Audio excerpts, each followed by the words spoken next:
هو الذي بعث في الأميين رسولا منهم يتلو عليهم آياته ويزكيهم ويعلمهم الكتاب والحكمة وإن كانوا من قبل لفي ضلال مبين. بسم الله الرحمن الرحيم. الحمد لله والصلاة والسلام على رسول الله.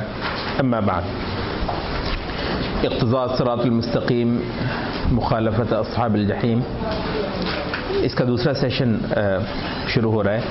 اس میں جو چیز چل رہی ہے وہ یہ ہے کہ تمیز، ڈسٹنکشن باطل ملتوں سے، دوزخی گروہوں سے ظاہر کے اندر بھی مطلوب ہے. صرف فلسفوں کے اندر اور نظریات کے اندر اور اعتقادات کے اندر جو تمیز ہے وہ کافی نہیں ہے.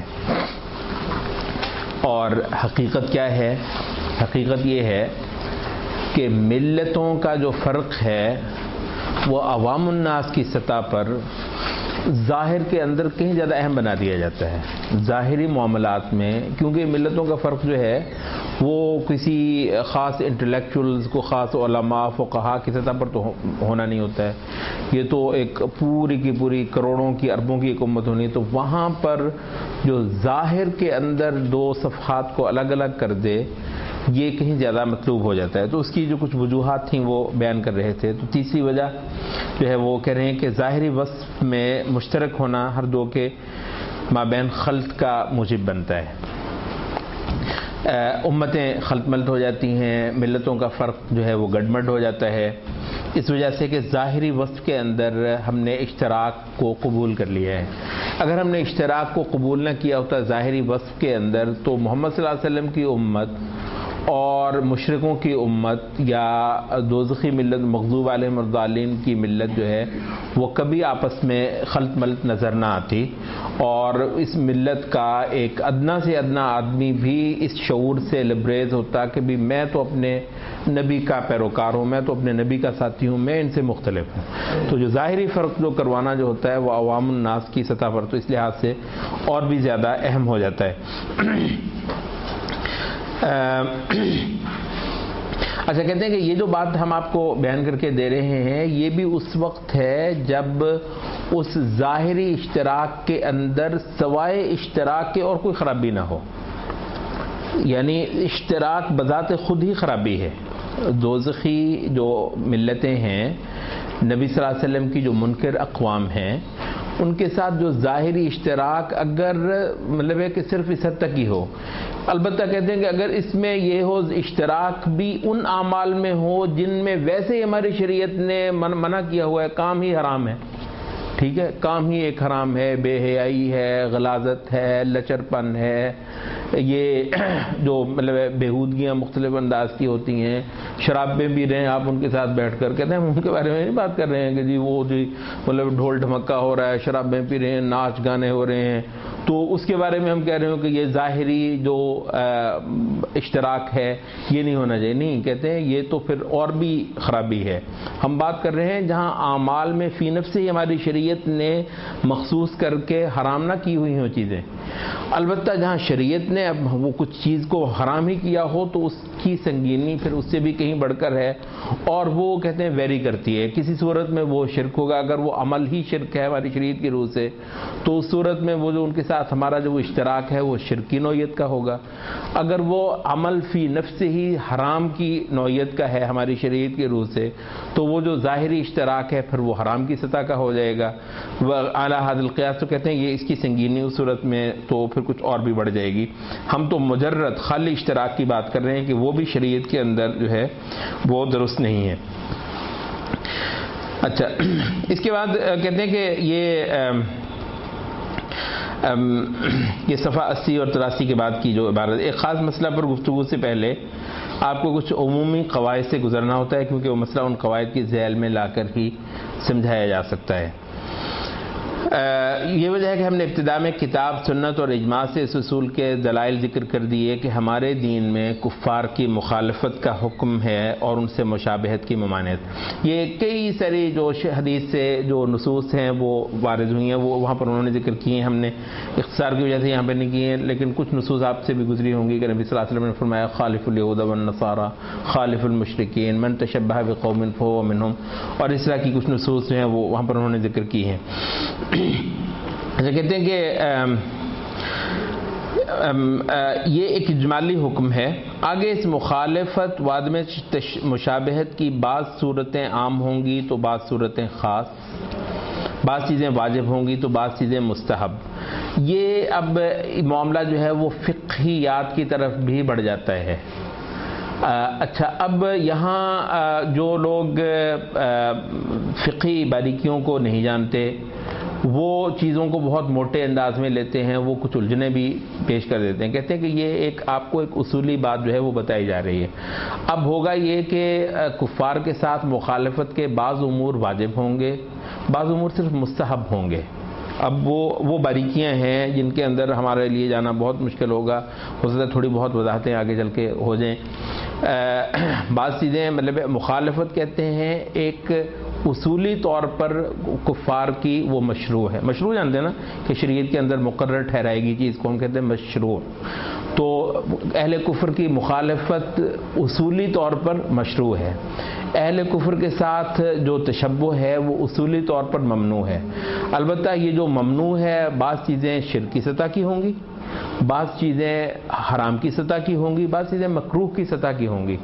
اسی طریقے سے جو مخالفت ہے ان سے مختلف ہونا، بعض چیزیں جو ہیں وہ واجب ہوں گی اور بعض چیزیں صرف مستحب کی سطح کی ہوں گی۔ تو یہ چیزیں البتہ کہتے ہیں یہاں پر آپ کو صرف ایک اصولی بات بتائی جا رہی ہے کہ اصولی طور پر مخالفت مطلوب ہے اور تشبہ جو ہے وہ ممنوع ہے اور یہ چیز اللہ تعالیٰ کو ناپسند ہے۔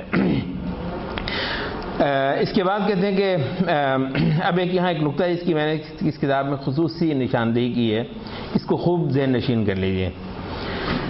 وہ کیا ہے؟ کہتے ہیں کہ شریعت کا کسی قوم کی موافقت یا کسی قوم کی مخالفت کا حکم دینا کسی وقت محض اس لیے ہوگا کہ ایک قوم کی مخالفت بجائے خود مصلحت تھی اور ایک قوم کی مخالفت بجائے خود مصلحت۔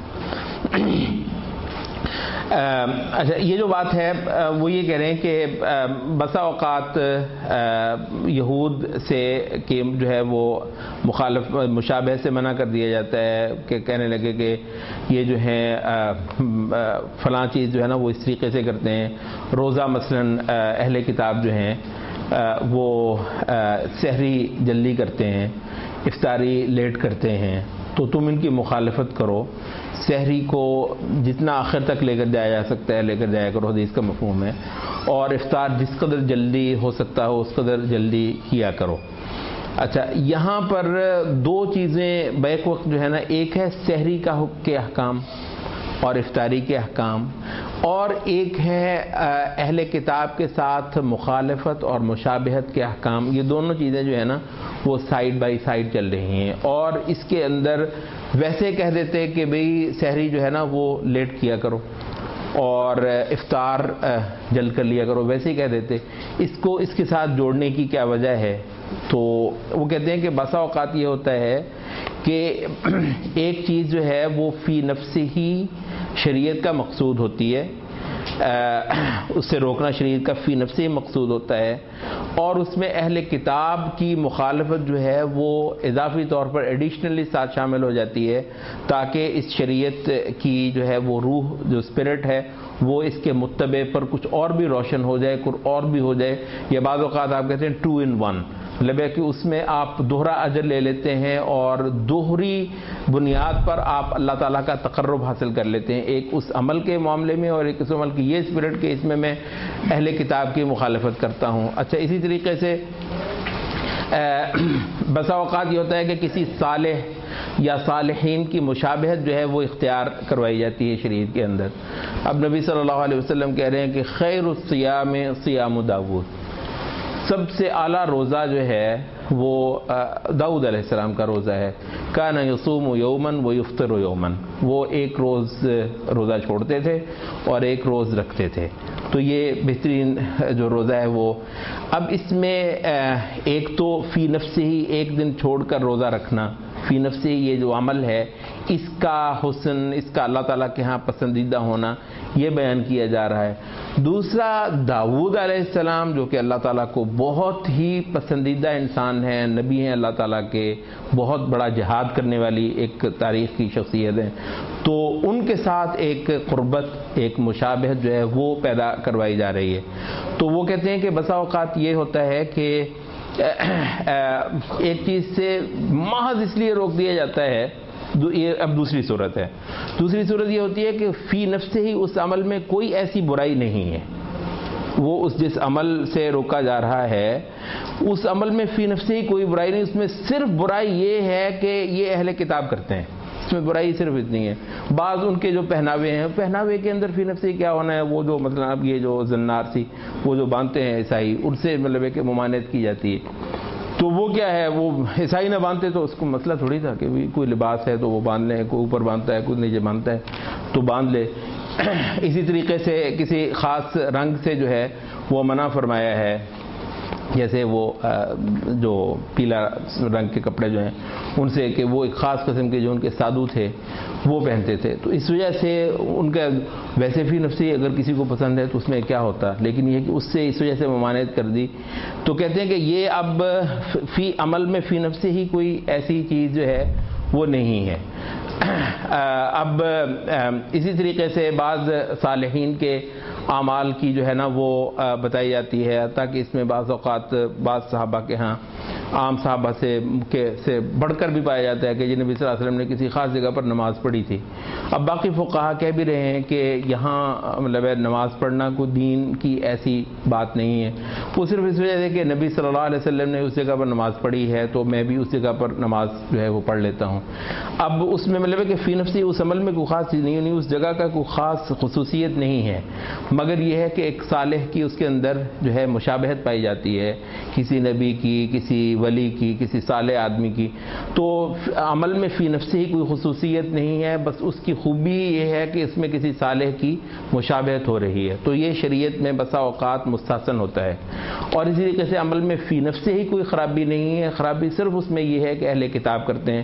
تو کہتے ہیں ہماری شریعت اس حد تک بھی جاتی ہے کہ عمل میں فی نفسی کوئی بھی برائی نہ ہو تو بھی بسا اوقات اس عمل سے روک دیا جاتا ہے، محض اس علت کی بنیاد پر کہ اس میں اہل کتاب کی مشابہت پائی جاتی ہے. جبکہ جو پہلی صورت تھی وہ یہ تھی کہ اس عمل میں بھی کوئی برائی ہوگی، اس عمل میں بھی کوئی خرابی ہوگی، اور اس میں اضافی طور پر یہ تھا کہ وہ پھر اہل کتاب کی مشابہت بھی ہے.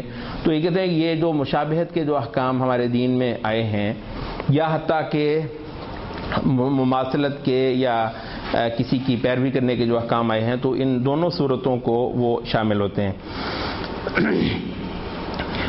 اچھا، یہ بیان کر دینے کے بعد وہ کہتے ہیں کہ اس سے ثابت یہ ہوا کہ کفار کے اعمال کی پیروی کرنا فی نفسی ہی بھی شریعت کو پسند نہیں ہے، شریعت کو یہ ناگوار ہے.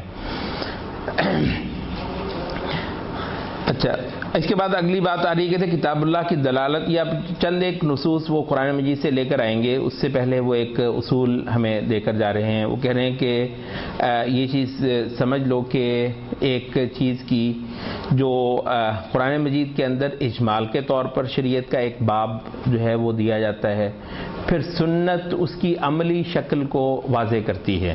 تو قرآن مجید میں جتنی بھی جو اس کا بیان ہوتا ہے وہ اجمال کے طور پر ہوتا ہے یا استلزام کے طور پر ہوتا ہے. اجمال کا مطلب ہوتا ہے کہ اس کو پریسائزلی بیان کر دینا اور اس کی تفصیل کو سنت پر چھوڑ دینا کہ وہ اس کی تفصیل سنت خود کر دے گی. استلزام یہ ہوتا ہے کہ ایک آدھ بات کر دی اور اسی پر قیاس کرتے ہوئے باقی چیزیں اس سے خود بخود لازم آتی چلی جائیں گی. تو قرآن مجید بسا اوقات ایک ایسی بات کر دیتا ہے، بہت ساری باتیں پھر خود اسی جیسی جو ہے وہ اس پر قیاس ہو کر تو اسی کا حکم پا لیتی ہیں. تو قرآن مجید کی دلالت جو ہے وہ اجمال اور استلزام کی صورت میں ہوتی ہے، اور سنت کے اندر اس کی تفصیل ہوتی ہے. اب کہتے ہیں کہ اہل کتاب کی مطابقت پر ہم کتاب اللہ سے جو کچھ اصولی بیانات ہیں وہ آپ کے سامنے رکھیں گے. یہ ہم نے ان میں سے بھی چند ایک جو ہیں وہ آپ کے لیے وہ اس میں شامل کیے ہیں. ایک ہے سورۃ الجاثیہ کی چند آیات. اعوذ باللہ من الشیطان الرجیم وَلَقَدْ آتَيْنَا بَنِي إِسْرَائِيلَ الْكِتَابَ وَالْحُكْمَ وَالنُّبُوَّةَ وَرَزَقْنَاهُم مِّنَ الطَّيِّبَاتِ وَفَضَّلْنَاهُمْ عَلَى الْعَالَمِينَ. ہم نے بنی اسرائیل کو کتاب دی، شریعت اور حکم اور نبوت، اور ان کو پاکیزہ اشیاء وافر فراہم کی، اور ان کو پورے جہانوں پر فضیلت دے کر رکھی. وَآتَيْنَاهُم بَيِّنَاتٍ مِّنَ الْأَمْرِ، اور ان کو روشن نشانیاں شریعت کی دیں. فَمَا اخْتَلَفُوا إِلَّا مِن بَعْدِ مَا جَاءَهُمُ الْعِلْمُ بَغْيًا بَيْنَهُمْ، اور انہوں نے اختلاف نہیں کیا مگر اس کے بعد کہ ان کے پاس علم آ گیا تھا باہمی سرکشی کی بنیاد پر، یعنی انہوں نے اختلاف کیا. ان ربک یقضی بینہم یوم القیامت فیما کانوا فیہ یختلفون، یقیناً تمہارا رب ہی روز قیامت ان کے مابین فیصلے کرے گا ان معاملات میں جن میں ان کا اختلاف رہا. ثم جعلناک علی شریعۃ من الامر، پھر ہم نے تمہیں ایک واضح شریعت، ایک دستور پر کر دیا اے نبی صلی اللہ علیہ وسلم. فاتبعها، تو تم تو اب اسی کی ہی اتباع پر رہنا. ولا تتبع اهواء الذین لا يعلمون، اور ہرگز پیچھے نہ چلنا خواہشات کے ان لوگوں کی جو نادان ہیں. نادان لوگوں کی خواہشوں فرمائشوں کے پیچھے ہرگز مت چلنا. انہم لن یغنوا عنک من اللہ شیئا، یہ ہرگز تمہیں اللہ تعالیٰ سے نہیں چھڑوا سکیں گے. اللہ تعالیٰ کے ہاں تمہیں ہرگز کوئی کفایت نہیں کریں گے. وَإِنَّ الظَّالِمِينَ بَعْضُهُمْ أَوْلِيَاءُ بَعْضٍ، اور یہ جو ظالم ہیں وہ ایک دوسرے ہی کے مددگار ہوتے ہیں. واللہ ولی المتقین، البتہ متقیوں کا جو مددگار ہے، ولی ہے، وہ تو اللہ ہی ہے.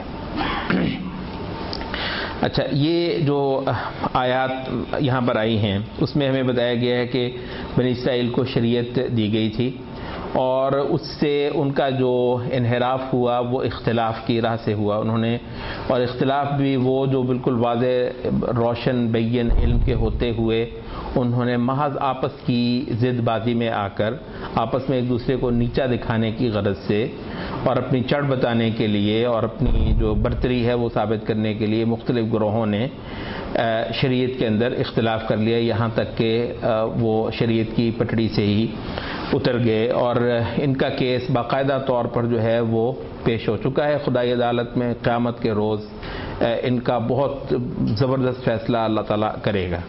تو یہ چیپٹر کلوز.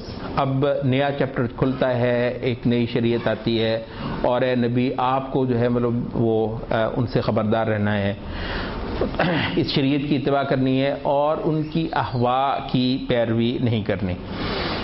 اچھا، یہاں پر وہ کہہ رہے ہیں کہ یہ اللہ تعالیٰ نے یہاں پر دو چیزوں کی جو بات کی ہے، ایک حکم دیا ہے اور ایک تنبیہ کی ہے.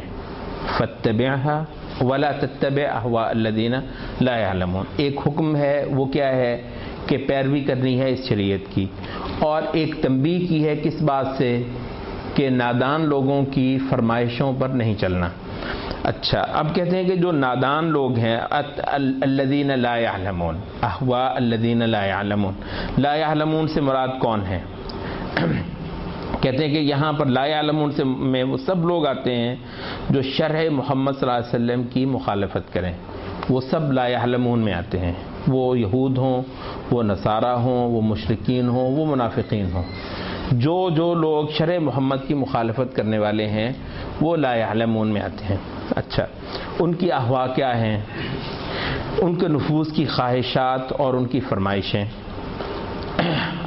اور وہ شکل و حیت جس پر مشرکین ہیں اور جو کہ ان کے باطل دین کے موجبات ہیں یا اس سے برآمد ہونے والی اشیاء. یعنی اب یہ محمد صلی اللہ علیہ وسلم کی شریعت پر نہ چلنے والے، آپ کی شریعت کو نہ ماننے والے، نہ سراہنے والے، وہ جو بھی ان کے دستور ہیں، جو بھی ان کے معمولات ہیں، جو بھی ان کی ریت روایات ہیں، ساری کی ساری جو ہے یہ ان کی احوا ہیں. ٹھیک ہے، یہی ان کی خواہشات. ویسے احوا کیا ہوں گی؟ یعنی احوا جو ہے وہ خاص ان کی جو ہے وہ زناکاری کی خواہش، مطلب وہ مراد ہے احوا. اس کے لیے تو لفظ احوا ویسے مطلب ہے بھی نہیں، اس کے لیے تو لفظ شہوات عربی میں چلتا ہے. احوا اور شہوات مطلب ہے کہ کسی وقت ہم مینا بھی استعمال ہو جاتے ہیں، مگر یہ ہے کہ اصلاً یہ ہے کہ شہوات ہیں یہ نا زین للناس حب الشہوات من النساء والبنین والقناطیر المقنطرہ من الذهب والفضة، یہ مال دولت، یہ چاندی سونا، یہ بنگلے، یہ کوٹھیاں، یہ جائیدادیں، عورتیں، بدکاریوں کی جو ایک خواہش ہوتی ہے، اس کے لیے کیا استعمال کیا قرآن مجید نے؟ شہوات. ٹھیک ہے، تو احوا جو ہے وہ کیا ہے؟ وہ ان کے نظریات، ان کے افکار، ان کی ریتیں، ان کی روایتیں، یہ جو ان کے احوال ہیں قومی سطح پر، تو ان کو ہم احوا کہتے ہیں. تو یہاں پر اللہ تعالیٰ نے فرما دیا کہ ان کی جتنے بھی نادان ہیں، شرح محمد کو تسلیم نہ کرنے والے جتنے طبقے ہیں، ان کے جتنے روایات دساتیر ہیں، ان کی ہرگز اتباع مت کرنا. اچھا، تو یہاں پر وہ کہتے ہیں کہ یہاں آپ دیکھ رہے ہیں کہ ان کی موافقت جو ہے ان کے نفوس اور ان کے نفوس کی خواہشات اور فرمائشوں کو پورا کر دینا ہے. چنانچہ ابن تیمیہ ہم کہتے ہیں چنانچہ تم ہمیشہ دیکھو گے کہ جب بھی مسلمان کسی چیز میں کافروں کی موافقت یا مشابہت کریں وہ خوشی سے بے حال ہونے لگتے ہیں. مسلمان ان کے پیچھے لگے نظر آئیں، اس کے لیے وہ آسمان سے تارے بھی توڑ لائیں تو گویا کم ہے. یہی وجہ ہے کہ تم شریعت کا عمومی رجحان یہ پاؤ گے کہ اہل کتاب کی موافقت کی اجازت دینا تو درکنار، کہ جی آپ ان کی موافقت ہی کر لیں، ان کی مخالفت کروانا ہی کسی ایک لمحے کے لیے شارع کی نظر سے اوجھل نہیں ہوتا. تمہاری موافقت تو کب اس کی نوبت آئے گی؟ ہم تو تمہاری مخالفت کرنے پر پورا زور دیں گے. مطلب ہم نے معاملے کو اس طریقے سے اتنا کھینچ کے رکھا ہوا ہے، وہ اس کو اتنا کھینچ کر جو ہے وہ لے جانا چاہ رہے ہیں. کہتے ہیں کیونکہ ان کی مخالفت کروا دینے سے ان کی امیدوں پر جو پانی پڑتا ہے اس سے شرع محمد صلی اللہ علیہ وسلم کی ایک نہایت عظیم غایت پوری ہوتی ہے. یعنی اہل صراط مستقیم کو منسوخ شدہ شرائع کے پیروکاروں سے ہر لحظہ ممیز رکھنا، یوں کہ وہ اس شاہراہ کے آس پاس نظر تک نہ آئیں، اور آئیں تو وہ اپنا راستہ چھوڑ کر آئیں. چنانچہ ان کی مخالفت کروا دینے کی صورت میں ان کی موافقت کا مادہ ہی ختم کر کے رکھ دینا شارع کا باقاعدہ مقصود نظر آتا ہے کہ یہی طریقہ ان دو راستوں کو خلط سے بچانے کے لیے کارگر ترین ہے. اگر آدمی ایک خطرناک لکیر کے آس پاس رہے تو پیر کسی وقت اندر جا سکتا ہے. وہی جو ابھی آپ پڑھ رہے تھے کہ جو وہ چراگاہ کے آس پاس رہے گا کسی وقت اس کا پیر پھر جا بھی پڑے گا اندر. تو اس وجہ سے آپ موافقت کی نوبت کو تو بعد میں آئیں گے، اسی وقت آئیں گے نا جب آپ مخالفت کی جو ہے نا وہ چھوڑ دیں گے. آپ کا تو زور ان کی مخالفت کرنے پہ ہے، تو موافقت کی تو انشاءاللہ نوبت آنے والی ہی نہیں ہے. یہ ایک سیٹ تھا آیات کا سورۃ الجاثیہ کا. ایک سورۃ الرعد کے اندر جو ہے وہ آیات آتی ہیں والذین آتیناہم الکتاب یفرحون بما انزل الیک، جن لوگوں کو ہم نے کتاب دی ہے وہ تم پر جو اترا اس پر خوش ہوتے ہیں. یہ اہل کتاب کے جو اچھے لوگ جو بقایا جن کو کہا جاتا ہے. ومن الاحزاب من ینکر بعضا، اور گروہوں میں سے ایسے بھی ہیں جو کہ تمہارے اوپر اترنے والے اس کلام کے ایک حصے کے انکاری ہیں، ان کو وہ ناپسند کرتے ہیں. قل انما امرت ان اعبد اللہ ولا اشرک بہ، صاف کہہ دو میں تو مامور ہوں اسی بات کا کہ میں اللہ تعالیٰ کی تنہا و لا شریک عبادت کروں، اس کے ساتھ کسی چیز کو شریک نہ کروں. الیہ ادعو و الیہ مآب، اسی کی طرف میں بلاتا ہوں اور اسی کی طرف میرا ٹھکانہ ہے. وکذالک انزلناہ حکما عربیا، ہم نے تو اسی طریقے سے یہ فرمان عربی نازل فرمایا ہے. ہاں ولا ان اتبعت اہواءہم، اگر تو لگ پڑا ان پیروی کرنے ان کی احوا کی، ٹھیک ہے، ان کی فرمائشوں کی، بعد ما جاءک من العلم، بعد اس کے کہ تیرے پاس علم آ چکا ہے، ما لک من اللہ من ولی، تو نہ تیرا کوئی حمایتی ہوگا اللہ تعالیٰ کے سامنے، ولا واق، اور نہ تجھے کو بچانے والا. اچھا، یہاں پر کہتے ہیں کہ یہاں پر بھی لفظ جو ہے وہ احوا کا آتا ہے. یہ جتنے بھی گروہ جو معترض ہیں نبی صلی اللہ علیہ وسلم کے اوپر اترے ہوئے جو شریعت اس کے کسی بعض حصے، کہا من ینکر بعضا، پوری شریعت پر بھی معترض نہیں ہے، شریعت کے کسی ایک بھی حصے پر جو لوگ معترض ہیں، کہا کہ ان کی احوا کو ہرگز جو ہے وہ گھاس نہیں ڈالنی، ان کی ہرگز پیروی نہیں کرنی۔ اچھا، یہ اگلی تیسرا سیٹ آیات کا آتا ہے، یہ سورۃ البقرہ سے نمبر 3 جو ہے، وَلَن تَرْضَىٰ عَنْكَ الْيَهُودُ وَلَا النَّصَارَىٰ حَتَّىٰ تَتَّبِعَ مِلَّتَهُمْ، ہرگز تجھ سے خوش ہونے والے نہیں ہیں یہ یہودی اور عیسائی جب تک کہ تم ان کی ملت ہی کی پیروی نہ کرنے لگ جاؤ۔ قُلْ إِنَّ هُدَى اللَّهِ هُوَ الْهُدَىٰ، صاف کہہ دو ہدایت تو وہی ہے جو اللہ تعالیٰ کی ہدایت ہے۔ وَلَئِنِ اتَّبَعْتَ أَهْوَاءَهُمْ، اور اگر تو نے ان کی فرمائشوں کی پیروی کر لی علم کے آ جانے کے بعد، مَا لَكَ مِنَ اللَّهِ مِن وَلِيٍّ وَلَا نَصِيرٍ، تو اللہ تعالیٰ کے آگے تیرا کوئی نہ مددگار ہوگا نہ کوئی تیرا ساتھی ہوگا۔ اچھا، یہاں پر امام ابن تیمیہ کہتے ہیں کہ یہاں پر 2 چیزوں پر ذرا غور کرو۔ خبر دی تو بولا ملتہم، ٹھیک ہے، خبر دی تو کہا کہ تجھ سے راضی اس وقت تک نہیں ہوں گے جب تک کہ تو ان کی ملت ہی کا پیروکار نہ بن جائے۔ ممانعت فرمائی تو بولا اہواءہم، ان کی خواہشات ہی کی پیروی مت کرو۔ مراد یہ ہے کہ ان کی ملت کی پیروی باقاعدہ کرنا کیا ہوگا، کیا تم عیسائی بن جاؤ، یعنی وہ تو تمہیں یہاں تک لے جانا چاہیں گے، تم باقاعدہ عیسائی ہی بن جاؤ۔ اچھا، احوا یہ ہے کہ تم رہو تو مسلمان، ان کی بعض خواہشیں چلے پوری کر لو، ان کو جو وہ فرمائش ہے نا کہ یوں نہیں یوں کر لیا کرو، یوں نہیں یہ معاملہ یوں جو ہے نا اپنا طے کر لو، تو کہا کہ تم نے ان کی خواہشوں کی بھی پیروی نہیں کرنی، یعنی تھوڑی سی بھی چیز جو ہے ان سے نہیں لینی ہے، بجائے اس کے کہ وہ تمہیں مکمل طور پر تمہارے دین سے نکال کر اپنی ملت کے اندر لے جائیں۔ تو اس کے بعد جو چوتھی جو آیات ہیں وہ بھی سورۃ البقرہ سے ایک اور مقام پر ہیں۔ یہ قبلے کے وقت جو ہے یہ آیات نازل ہوئیں، وَلَئِنْ أَتَيْتَ الَّذِينَ أُوتُوا الْكِتَابَ بِكُلِّ آيَةٍ مَا تَبِعُوا قِبْلَتَكَ، یہ اہل کتاب جو ہیں ان کو بہت اس وقت وہ جسے کہتے ہیں تب چڑھی ہوئی تھی جب قبلہ تبدیل ہوا۔ اللہ تعالیٰ کہتا ہے تو تب کی سب آیتیں بھی لے آ ان کے لیے، تو یہ تیرے قبلے کی پیروی نہیں کرنے والے، اور وما انت بتابع قبلتہم، تو بھی ان کے قبلے کی پیروی نہیں کرنے والا، اور یہ بھی آپس میں ایک دوسرے کی قبلے کی پیروی نہیں کرنے والے، اور اگر تو نے ان کی خواہشات کی پیروی کی علم کے آ جانے کے بعد تو یقیناً تو ظالموں میں سے ہے۔ اور یہ صاف پہچانتے ہیں حق کو، جن کو ہم نے کتاب دی ہے اس طرح پہچانتے ہیں جیسے اپنے بیٹوں کو پہچانتے ہیں، اور یقیناً ان میں سے ایک گروہ ایسا ہے جو حق کو صاف چھپاتا ہے جبکہ وہ پوری طرح جانتا ہے جو حق تیرے رب کی طرف سے ہے، پس تو ہرگز شک کرنے والوں میں سے مت ہو۔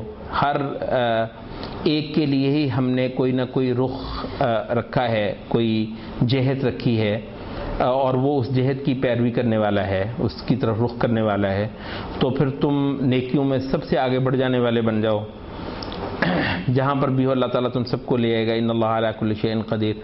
تو جہاں سے بھی تم نکلو تو اپنا چہرہ مسجد حرام کی طرف کر دو نماز میں، اور یہی حق ہے تمہارے رب کی طرف سے، اور تمہارا پروردگار غافل نہیں ہے اس سے جو تم کرتے ہو۔ جہاں سے بھی نکلو تو اپنا چہرہ مسجد حرام کی طرف کرو، اور جہاں بھی تم ہو تو اسی کی طرف مسجد حرام ہی کی طرف اپنا رخ رکھو۔ آخر میں جو بات فرمائی کہ لِأَلَّا يَكُونَ لِلنَّاسِ عَلَيْكُمْ حُجَّةٌ، تاکہ لوگوں کے پاس تمہارے خلاف کوئی حجت نہ آئے، إِلَّا الَّذِينَ ظَلَمُوا مِنْهُمْ، سوائے ان لوگوں کے کہ جو ان میں سے ظالم ہوئے۔ یہ تو جو موٹی سی مراد ہے، اور ان کی خواہشات کی اتباع نہ کرنا یہ مفہوم پیچھے بھی بیان ہو گیا۔ ان آیات کے حوالے سے ہی جو آخری حصہ ہے وہی تھوڑا سا مطلب یہاں ڈسکس کریں گے۔ یہاں آپ کے خیال میں کیا مراد ہوگی کہ لوگوں کے پاس تمہارے خلاف کوئی حجت نہ آئے؟ قبلہ بدلوایا جا رہا ہے، ٹھیک ہے، لوگوں کے پاس تمہارے اوپر کوئی حجت نہ آئے، کیا مراد ہے اس کی، کیا تفسیر ہوئی ہے اس کی؟ امام نے تیمیہ اس تفاسیر وغیرہ کا جو خلاصہ بیان کرتے ہیں وہ کہتے ہیں وہ یہ ہے کہ ان کے قبلے کی ہی طرف تمہارا رخ کر کے جو ہے نا وہ نماز پڑھنا ایک طرح کی حجت دے رہا تھا ان کو۔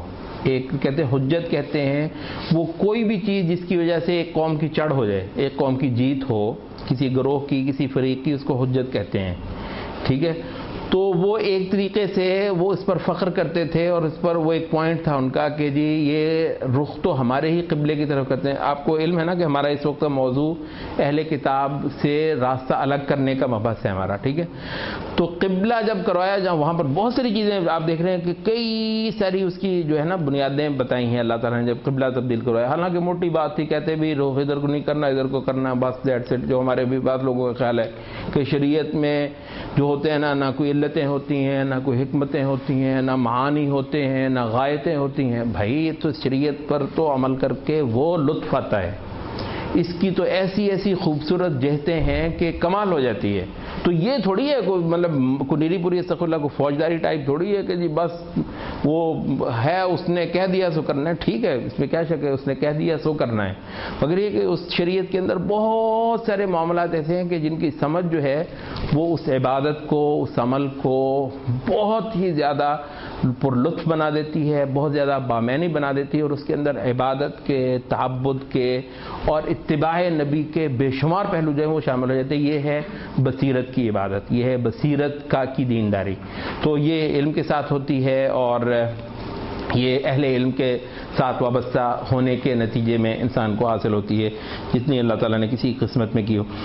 اچھا، تو یہاں پر وہ کہہ رہے ہیں کہ حجت سے مراد یہی ہے کہ اہل کتاب جو ہیں وہ ان کے ہاں ایک وہ تھی۔ اب اسی وجہ سے کہتے ہیں کہ فرمایا کہ الا الذین ظلموا منہم، اس کی تفسیر میں کہا گیا کہ الذین ظلموا منہم سے مراد ہیں قریش مکہ یا یہ جو کفار عرب تھے وہ، کہ البتہ ان کو ایک حجت ملی ہے اس میں۔ وہ کہہ رہے ہیں کہ اچھا ہمارے قبلے کی طرف آئے ہیں تو عنقریب ہمارے دین میں بھی آ جائیں گے یہ، یعنی وہ تو اب بھی ایک بول رہے ہیں، ظاہر ہے کہ مطلب ہے کہ قبلہ یا تو وہ ہونا تھا یا وہ ہونا تھا۔ تو لیکن یہ جو ایک موضوع یہاں سے یہ ثابت ضرور ہو گیا کہ اہل کتاب کے قبلے کی طرف کو رخ کرنا ان کو ایک طریقے کی چڑھ دے رہا تھا، ان کو ایک طریقے کا اپر ہینڈ دے رہا تھا۔ تو اللہ تعالیٰ کو پتا تھا کہ یہ جو قریش ہیں مطلب ہے کہ یا مشرکین عرب ہیں، یہ تو چند سالوں کی چیز ہیں، چند سالوں کے اندر انہوں نے تو تاریخ کا ملبہ بن جانا ہے، روپوش ہو جانا ہے۔ البتہ ان یہودیوں نے بڑے مطلب صدیوں تک رہنا ہے، عیسائیوں نے بڑی صدیوں تک رہنا ہے، اہل کتاب کے ساتھ معاملہ اس امت کا جو ہے وہ بالکل آخر زمانے تک چلنا ہے، تو ان کے ساتھ ایک لمبا ہے، تو اس وجہ سے ان کے قبلے کی طرف سے تو رخ پھیر دیا۔ البتہ یہ جو قریش وغیرہ تھے انہوں نے تو چند سالوں کے اندر مومن مسلمان ہی بن جانا ہے، نبی صلی اللہ علیہ وسلم کی امتی میں شامل ہو جانا ہے، تو یہ چیپٹر کیونکہ ایسا لمبا چلنا نہیں ہے تو اس وجہ سے ہی کوئی اہم نہیں۔ مگر یہاں پر ایک اصولی بات یہ بتا دی کہ کسی کی اتنی سی مشابہت بھی دراصل اس کو ایک وجہ دے رہی تھی، ایک حجت فراہم کر رہی تھی مسلمانوں کے اوپر، تو اس کو جو ہے وہ قلع قمع کر دیا گیا، اور اس کے اندر ایک مخالفت کر کے اور راستہ الگ کر کے اس دین کی ایک بہت بڑی بنیادوں میں سے بنیاد جو ہے وہ کھڑی کی گئی۔ تو اس لحاظ سے تحویل قبلہ ایک بہت بڑا چیپٹر بن گیا سورۃ البقرہ کے اندر۔ اس کے لمبے احکام جو ہیں اگر آپ کبھی پڑھیں تو ملتوں کا جو فرق ہے اور جو کہ بہت بڑا مبحث ہے قرآن مجید کا، سورۃ البقرہ میں اس کی انتہا کر دی گئی ہے، حقیقت ہے، اور اتنی خوبصورتی کے ساتھ مسلم امت کی جو ہے نا وہ امتیاز اور ان کی آئیڈینٹی اور ان کا بالکل الگ تھلگ ہونا، بلکہ کسی نے کہا کہ اگر آپ پوری سورۃ البقرہ کو پڑھیں تو یہ امت مسلمہ کی برتری اس کے اندر شروع سے لے کر آخر تک بولتی ہے، اسی وجہ سے سب سے زیادہ بنی اسرائیل کا بیان اس سورت کے اندر ہوا ہے۔ تو اول سے لے کر قتال کے بھی بہت سارے احکام اسی صورت کے اندر بیان ہوئے ہیں، اور حتیٰ کہ جو بعض نکاح طلاق کے احکام بھی ہیں وہ بھی دراصل اس جن جاہلی دستوروں سے الگ تھلگ کر کے، یعنی اتنی ممیز شناخت بناتی ہے سورۃ البقرہ اس امت کی کہ بالکل ابتدا سے ہی ایک مطلب رنگ دے دیتی ہے، ایک رخ دے دیتی ہے۔ تو اس امت کی تمام تر جان مختلف نظر آنے میں ہے، تمام اس امت کی، اس ملت کی جو تمام تر برتری ہے اور اس کی جو فوقیت ہے وہ اس کے ان تمام کی تمام امتوں اور ملتوں سے ممیز ہونے کے اندر ہے، اور یہ چیز جو ہے وہ احکام قبلہ کے اندر بھی اللہ تعالیٰ نے نہایت خوبصورتی سے اور خاصی تفصیل کے اندر جا کر بیان فرمائی ہے۔ اگلی وہ آیات لے کر آتے ہیں سورۃ آل عمران سے، وَلَا تَكُونُوا كَالَّذِينَ تَفَرَّقُوا وَاخْتَلَفُوا مِن بَعْدِ مَا جَاءَهُمُ الْبَيِّنَاتُ وَأُولَئِكَ لَهُمْ عَذَابٌ عَظِيمٌ۔ ان لوگوں کی طرح مت ہونا جو لوگ تفرقہ میں پڑے اور جنہوں نے اختلاف کیا بینات آ جانے کے بعد ان کے پاس، اور یہ وہ لوگ ہیں کہ جن کے لیے ایک عذاب عظیم ہے۔ اچھا، اب یہاں پر وہ کہہ رہے ہیں کہ اللہ تعالیٰ جو ہے وہ تفرقہ سے ممانعت فرما رہا ہے، باوجود اس کے کہ نبی صلی اللہ علیہ وسلم نے پیشین گوئی کی ہے اپنی امت کے بارے میں بھی کہ وہ 70 فرقے ہوئے تو ادھر بھی کمی نہیں رہنی ہے بلکہ کچھ آگے بڑھنا ہے، تو وہ تو ہونا ہے۔ لیکن یہ ہے کہ جب ممانعت فرمائی تو قرآن مجید کا اسلوب یہ دیکھیں کہ یہ بڑا آسانی سے کہا جا سکتا تھا کہ تم تفرقہ مت کرنا، کہا کہ ان لوگوں کی طرح نہیں ہونا ہے، ان امتوں کی طرح جنہوں نے تفرقہ کیا تھا۔ یہاں پر وہ کہہ رہے ہیں کہ بسا اوقات جو ہوتا ہے اس کے اندر جو شناخت ہے معاملے کی وہ کہیں زیادہ بڑھ جاتی ہے۔ تو یہ اسی طرح ہے جیسے کوئی آدمی اپنے بیٹے کو کہتا ہے کہ وہ اس ڈاکو کی طرح نہیں ہونا، تو ایک تو وہ عمل ہے جو ڈاکو کر رہا ہے، اس کی تو مطلب ویسے ہی کہہ سکتا تھا کہ تم نے یہ نہیں کرنا، بیٹا اس ڈاکو کی طرح مت ہونا۔ تو اس میں جو ہے وہ اس ڈاکو سے جو ایک آدمی کی نفرت ہے اور ایک آدمی کی بیزاری ہے وہ بھی عیاں ہے، اور وہ جو فعل جو ہے جو بتانا مقصود ہے اس سے بھی آدمی کی بیزاری جو ہے وہ واضح ہے۔ تو کہتے ہیں کہ یہ اسلوب اللہ تعالیٰ نے اہل کتاب کے بارے میں اختیار کیا کہ ان لوگوں ان سے جو مشابہت ہے اس کو بھی یہاں پر اللہ تعالیٰ نے باقاعدہ جو ہے وہ ذکر کیا، اور یہ وہی اسلوب ہے قرآن مجید میں اور جگہوں پر بھی آیا ہے، فاستقیما ولا تتبعان سبیل الذین لا یعلمون وغیرہ، وقال موسیٰ لاخیہ ہارون اخلفنی فی قومی واصلح ولا تتبع سبیل المفسدین۔ اور یہی وہ چیز ہے جو قرآن مجید میں آگے چل کر بیان ہوئی ہے، وَمَن يُشَاقِقِ الرَّسُولَ مِن بَعْدِ مَا تَبَيَّنَ لَهُ الْهُدَى وَيَتَّبِعْ غَيْرَ سَبِيلِ الْمُؤْمِنِينَ نُوَلِّهِ مَا تَوَلَّى وَنُصْلِهِ جَهَنَّمَ۔ جو آدمی مومنوں کے راستے سے ہٹ کر کوئی راستہ چلے گا تو یہ ہے اہل ایمان کے ساتھ وابستگی کہ ان کا راستہ چلنا ہے، اور یہ ہے اہل کتاب یا اہل افتراق یا اہل شقاق یا اہل کفر سے راستہ ہٹ کر چلنا، جو کہ قرآن مجید میں مختلف جگہوں پر بیان ہوئے۔ اچھا، یہاں سے ہم آگے چلتے ہیں دین کا ظہور اور غلبہ کے حوالے سے بھی امام نتیمی ایک بہت خوبصورت استشہاد کرتے ہیں۔